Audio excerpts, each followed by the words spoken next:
आज शिक्षा जगत में जो है कई कई सारे हमने प्रयास करे हैं, एक क्रांति लाने का प्रयास किया है और लगातार हम कुछ ना कुछ नया करने का लगातार प्रयास करते आए हैं। मुझे याद है जब मैं अपने स्टूडेंट लाइफ में जाऊं और जब मैं आप ही की तरह किसी समय एग्जाम दिया करता था, एक इवेंट था जहां से मुझे लगता है कि शायद उस इवेंट ने मुझे कुछ अलग करने के लिए मजबूर करा। मैं उस समय हरदा में रहता था और एग्जाम देने के लिए भोपाल जाना होता था। तो एक बार फैमिली जो है बहुत नॉर्मल और बहुत मिडिल क्लास फैमिली से ही मैं रहा हूँ। लगभग मैं आपको इसीलिए बहुत बार कनेक्ट कर पाता हूँ कि आपका जो आज स्थिति है या आप जिस तरीके से आज यहाँ तक पहुँचे हैं, लगभग मैं भी यहीं से निकला हूँ। तो लगभग 2008 की बात होगी जब मैं भोपाल एक बार एग्जाम देने गया और उस समय इतना भी पैसा नहीं था कि कहीं पे रुक सके, कोई होटल कर सके। तो हम 3-4 मित्र थे, एग्जाम देने वहां पे गए। स्टेट बैंक ऑफ इंडिया का मैंने अपने जीवन का पहला एग्जाम दिया था। उस समय इतना पैसा नहीं था कि कहीं रुक सके, तो हमने पूरी रात हबीबगंज जो रेलवे स्टेशन है वहीं पे कोने में सोकर निकाली थी। और उस दिन वास्तव में एहसास हुआ कि गरीबी क्या होती है और पैसा कितना महत्वपूर्ण है लाइफ में और सक्सेसफुल होना कितना जरूरी है। और वो एक दिन था जिस दिन मैंने तय करा कि कुछ तो जीवन में अच्छा करना है और कुछ तो बेहतर करके दिखाना है। उस एग्जाम को मैंने निकाला। उसके बाद भी ऐसे कई सारे इवेंट्स, कई सारे ऐसे इंसिडेंट रहे जिससे लगातार हम सीखते रहे, लगातार आगे बढ़ते रहे। मुझे बहुत अच्छे से याद है कि जब भी हम कुछ नया करने जाते हैं, कुछ नया कदम उठाते हैं, तो कहीं ना कहीं किसी ना किसी प्रकार की समस्या आती है। और ये सिर्फ मेरे साथ नहीं, आप भी अपने जीवन में किसी मुकाम पर पहुंचेंगे, आप भी जब अपने लाइफ में कोई डिसीजन लेंगे तो समस्याएं आपके साथ लगातार चलना है। इंदौर में जब मैंने स्टार्ट किया था, उसके पहले मैं छत्तीसगढ़ में था और मैं उस समय नौकरी छोड़ने की स्थिति में नहीं था कि मैं जॉब छोड़ दूं। लेकिन स्थिति कुछ इस प्रकार की बनी, दिमाग में था कि कुछ समय बाद मुझे जॉब छोड़ना है, लेकिन परिस्थितियां ऐसी बनी कि मुझे पहले जॉब छोड़ना पड़ा। अचानक मेरे जो ब्रांच मैनेजर हैं उन्होंने बुलाया और उन्होंने मेरे सामने एक ही क्वेश्चन रखा कि यार आप यहाँ पे बच्चों को पढ़ाते भी हैं और आप यहाँ पे गवर्नमेंट जॉब भी कर रहे हैं, आपको कुछ एक चुनना पड़ेगा। और मेरे माइंड में बड़ा क्लियर था कि जॉब मेरे लिए हमेशा सेकेंडरी है, लेकिन मैं पढ़ाना कभी नहीं छोड़ सकता हूँ। और उस दिन मैंने सेम डे शाम को अपना रेजिग्नेशन दे दिया कि मैं अब LIC में कंटिन्यू नहीं कर पाऊंगा। और उसके बाद जो है अपने इंस्टीट्यूट को मैंने स्टार्ट किया। इंदौर आए हम। इंदौर आने के बाद भी यात्रा थोड़ी सी कठिन शुरुआत में रही। कोई नाम नहीं था, जानते नहीं थे, पैसा भी नहीं के बराबर था और जितना भी बचत थी वो सारी एक जगह पे हमने एक ऑफिस और एक इंस्टीट्यूट में लगाया।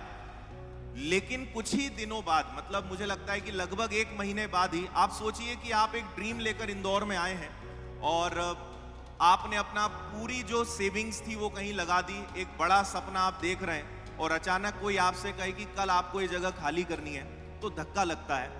और ये हमारे साथ हुआ। मुझे यहाँ तक याद है कि 2017 में जब हमने स्टार्ट किया था तो 1 महीने बाद ही ऐसी परिस्थिति बनी कि हमें एक कैंपस खाली करना पड़ा। हम नए थे, कोई नहीं जानता था, लेकिन वो हमें खाली करना पड़ा। तो ऐसे कई इंसिडेंट रहे हैं। मन ही मन एक चीज मैं हमेशा खुद से कहता था और मैं अक्सर जब भी क्लास लेता हूं तो मैं एक चीज हमेशा कहता हूं कि हमेशा अपनी दिल की सुनिए। और एक सेंटेंस जो मुझे हमेशा पावर देता है वो ये है कि जो होगा देखा जाएगा। तो ये एक सेंटेंस है। जब भी कुछ होता है, जब भी हम कुछ करते हैं या कोई मुसीबत आती है, तो मैं अपने आप से एक ही चीज कहता हूं कि जो ठाना है वो तो करना है। और अगर कोई दिक्कत आती है, कोई परेशानी आती है, जो होगा देखा जाएगा। आप सोचिए कि मध्य प्रदेश में एकमात्र और पहला इंस्टीट्यूट है आपका अपना विनर्स इंस्टीट्यूट, जिसे आउट ऑफ इंडिया यानी इंटरनेशनल अवार्ड मिला है, अंतर्राष्ट्रीय पुरस्कार मिला है। पिछले मुझे लगता है कि जुलाई में हमें दुबई में सम्मानित किया गया था। आप सबने भी वो देखा होगा। और सोचकर देखिए कि आप अवार्ड लेकर दुबई से आ रहे हैं और आप अपने देश की जमीन पर पैर रख रहे हैं और सबसे पहला कॉल आपको आता है कि आपकी सारी यूट्यूब चैनल उड़ गई है, आपकी सारी यूट्यूब चैनल हैक हो चुकी है। आप सोचिए कि दिमाग में क्या खुशी होगी। और जैसे इंदौर उतरे, नेटवर्क आया, कॉल पे आता है कि आपकी सारी चैनल जो है हैक हो चुकी है, तो सारी खुशी तो एक तरफ रह गई, आते से ही उस काम में लग गए। मैं आपको बस एक ही मैसेज देना चाहता हूं कि आपने अगर कुछ ठान लिया है, आपने अगर कुछ सोच लिया है कि ये करना है, तो आप बस उसके लिए लगे रहिए। आप खेल के मैदान को छोड़कर मत भागिए। आपका काम है खेल खेलना, आपका काम है डटे रहना। और एक लाइन मैंने पढ़ी थी कि ऊपर वाला भी कठिन रोल उसी एक्टर को देता है जिसे लगता है कि ये कर लेगा। तो अगर कभी ऐसी स्थिति बन रही है कि आपको लग रहा है कि भगवान मेरे साथ ही ऐसा क्यों हो रहा है, तो आप समझ लीजिए कि ऊपर वाले ने आपके लिए एक बहुत कठिन रोल चुना है और उसे भरोसा है कि ये काम सिर्फ और सिर्फ आप ही कर सकते हैं। तो हमेशा पॉजिटिव रहिए। जो सपना देखा है उससे पीछे मत हटिए। समस्याएं आएंगी, आपने सुना होगा कि समस्याओं का आना पार्ट ऑफ लाइफ है और उसे झेलना, उसका सामना करना आर्ट ऑफ लाइफ है। तो समस्याएं जीवन का हिस्सा है, लेकिन उन्हें हमें सामना करना है, वो कला हमें सीखनी है, वो आर्ट हमें सीखना है।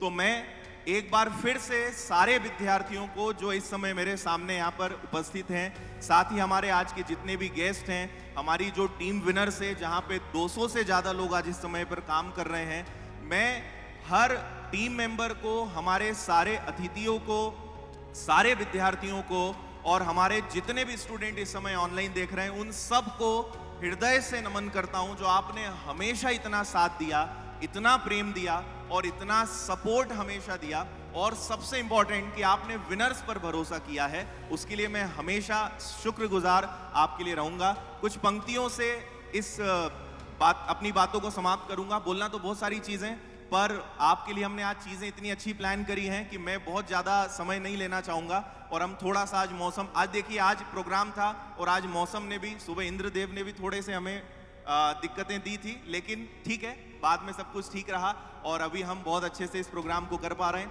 तो चंद पंक्तियों के साथ मैं इस मेरी बातों को विराम दूंगा, जो मैंने आज ही सुबह आपके लिए थोड़ा सा कुछ लिखने का और देखने का थोड़ा सा प्रयास करा है कि जब मुश्किलों में मुस्कुराना मना हो, जब मुश्किलों में मुस्कुराना मना हो, तो मुश्किलों में मुस्कुराना धर्म है।